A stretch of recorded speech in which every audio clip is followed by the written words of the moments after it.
had a good friend call me in distress today. She volunteers at a prison in the state that she's in, and they did a performance. So she's a theater artist. She's doing this volunteering each week to help just kind of connect to those who are there, and they prepared this performance. And I remember when she first started, she was so nervous. And I was also like, yeah, nervous too, and also very excited for what was going to come. And they had their performance earlier this week, and she felt this crash.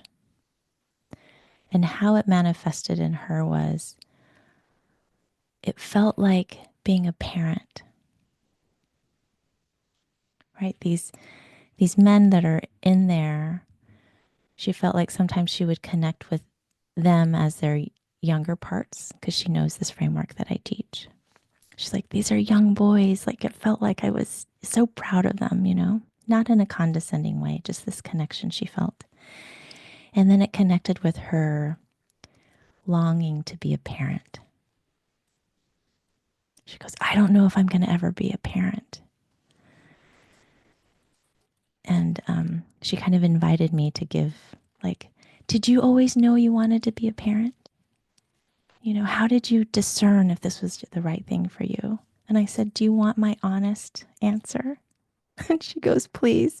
So I'm going to say it here, and it's going to be on the recording.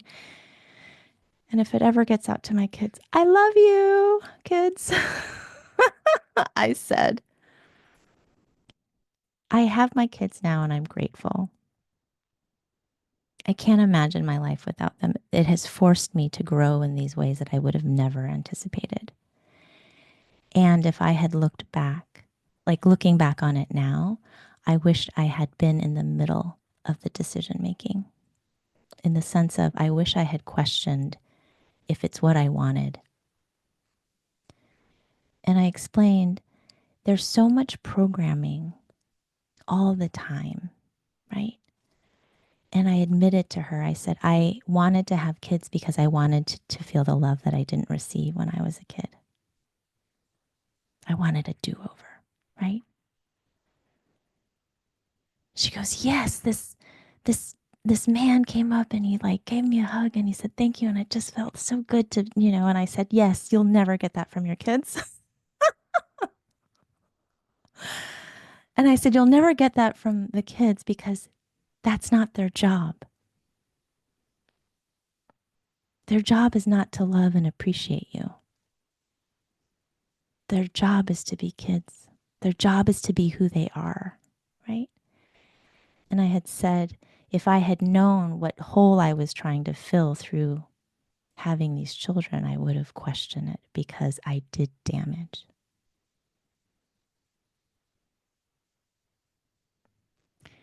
Before I did my boundary healing work, I was unconscious, and I still fall into that sometimes when I'm stressed, right?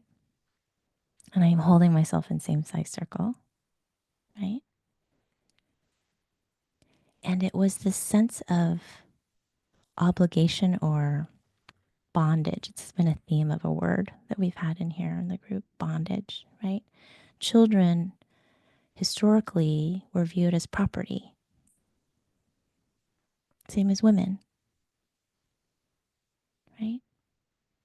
And so I had that programming epigenetically and also in my childhood in some ways too. And thankfully, just like with being human, we make mistakes, right? I am always so grateful for my relationship with my mother because I am who I am because of her. I have my life exactly the way it is because of her, not in spite of her. We're co-creating, right? The ways that she showed up in her same size circle based on her history and her trauma and how she adapted to survive interact with me, my personality, who I thought I was, created me. I'm an excellent clinician and boundary coach because of everything, right? I learned so much. And so when I say I did damage, yes. Like when a forest fire melts the resin off of a redwood seed, melts the resin so the redwood seed can open and the seed can actually come out and root.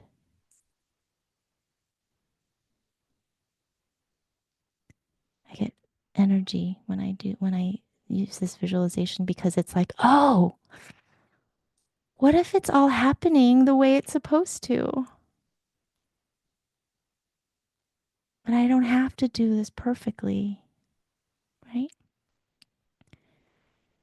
I make a decision, I get behind it, I get data, and then I make another decision. So how I ended the call was, friend, you're going to come to the decision that makes the most sense for you. Whatever that is, you get behind it. And it will become the life that you're meant to live because that's what happens. And I'm here to talk it through with you.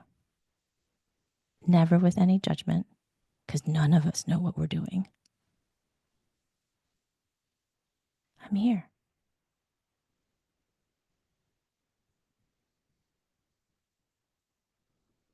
That is the end of my mini talk. Let's take a sip.